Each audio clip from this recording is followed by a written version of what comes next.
Gary Talks. I have tried to record this video so many times. And honestly, I'm done. This is the final one. There's no good way to say you fucked up. There's no good way to say you hurt somebody. So here it is, right? So in my recent revelations about my relationship ending, right? I've spoken around it. I've mostly been speaking about the feelings and stuff, but I feel like I haven't given a lot of particular context because I'm still unpacking everything, right? And also determining what do I want to share, what do I not want to share, right? But what happened in the conflict that I will cite as like the ending of our relationship, the catalyst of the end. My partner came back to my house very late, out of integrity, meaning, he had set up an expectation and stepped out of that expectation without letting me know. And my reaction was slapping him. Twice.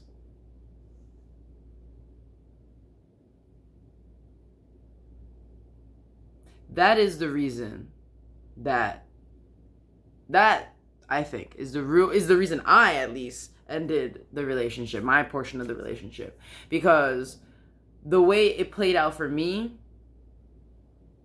is that this person did something that offended me, and instead of enforcing a boundary, because I felt that I couldn't, the boundary I was going to say was, I want you to leave tonight.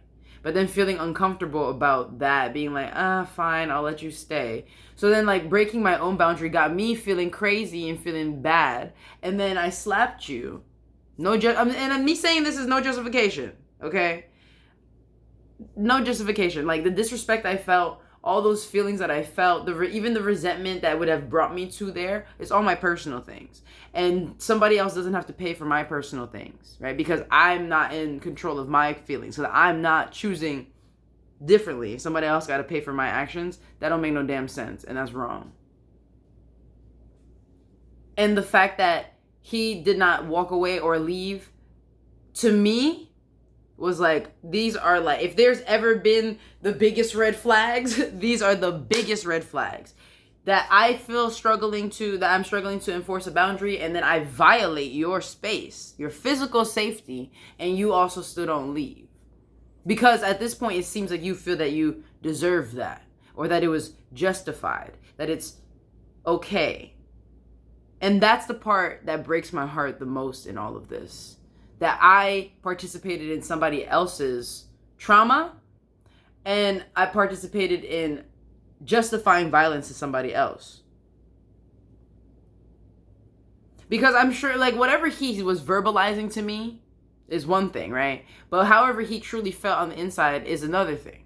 So whether or not he felt guilty or not, let's say he felt guilty, and then to be slapped, and then to be feeling like that's okay. Or even if he didn't feel guilty and then to be slapped and be like, that's okay because this person is upset. I did a thing to upset them. And so it just like, the thing I think is most painful, I was just really seeing myself as a child in him.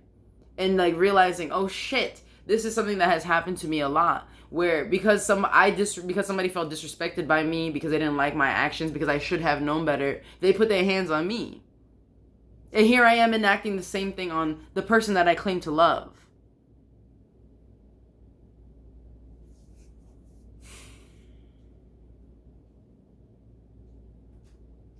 And I think one of the saddest parts of it for me was that because my partner is so fixated on his actions that created things, right? He's not really, or he wasn't, I don't know where he's at with this now, right? And we're not talking, so not for me to do. But I was trying to tell him, I did acknowledge to him, and I was telling him, or hoping that, I told him I hope that eventually with time, he will also understand that was fucked up. And I've been going through a lot of feelings, right? As a person who was a bully throughout middle school, some parts of high school, is like, some parts of high school, yeah. It's like, it's weird to feel almost like this is a relapse or like a lapse in judgment and oh, so I'm just fucked up or I'm horrible. And I realize this is why shame doesn't work, right? Guilt is I did it. I did the thing. Shame is I am a thing because I did a thing, right? So for instance, guilt is I broke that cup. Shame is I am bad because I broke that cup. Or because I broke that cup, I am bad. And it's a judgment about the self. And the reason I feel shame is not useful is like, okay, if I'm fucked up, if I'm a bad person and I do bad things, that makes sense because I'm a bad person who does bad things. I'm a rageful, angry person. I'm a bully. So for me to do this is like, oh, here come that bully shit again. And it's like, no, bully is not part of my identity. I don't want it to be such. And the reason this whole thing rubs me is because I'm out of integrity. As a person, I am a person who values consent. I think that consent is the most important thing of a relationship. I would say it's one of the most important things in all interactions. If we don't have consent, we don't have anything. The interaction should not happen. And so I'm out of consent because I put my hands on somebody in a way that they did not consent to, that they did not ask for, or they did not allow me to, and I did it because I was upset.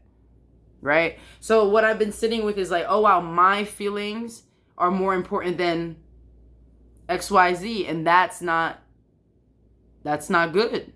Let's say not good. That's dangerous. That means that the world is at my whim, or people are safe around me only at my whim. And that's not true. And I think the biggest thing that I've been doing in this is like sitting in like the gravity of it, just sitting in like, wow, that really happened. Something happened, but I took action that created consequences. It created new consequences for myself and for somebody else, and it hurt somebody. So sitting there and really being like, I hurt somebody. That leads me to the second point, which is like a making amends situation. I don't know about making amends. I'm not sure exactly how to go about that, because I don't think you necessarily always need to go talk to somebody, right? And also, we're currently in this phase we are not speaking, so I'm not going to be making amends in that way. And truly, to me, the best apology is change behavior. So I'm trying to think of the ways, or I'm sitting with myself unpacking this, right? Unpacking why this is. I understand why it is. A lot of stuff from my parenting, the way I was raised as a child, the way I was beat as a child, the way that I was disciplined as a child. Understanding that there's resentment in the relationship because of a lot of times of me letting my boundaries get crushed and crossed over, of feeling justified in my anger. Like, there's things that I know that I'm unpacking so that I can make sure that this doesn't happen again. That's the only thing I can really do. And it's like, it's challenging because there are these moments where I'm sitting here like, I ruined my relationship. I fucked up. I hurt somebody.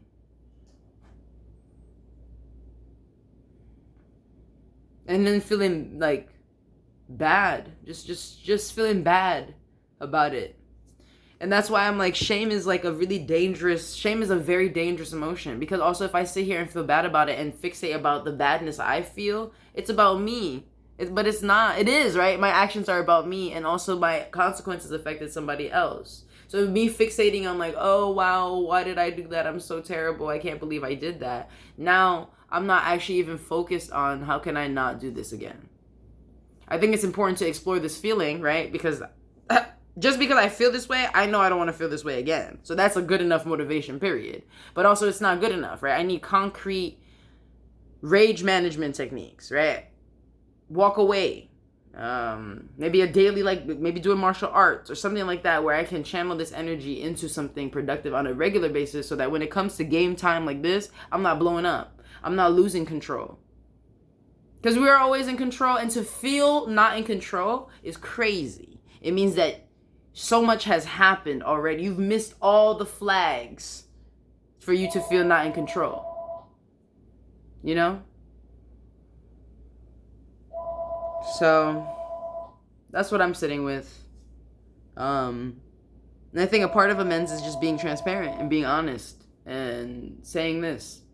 So, that's what I got.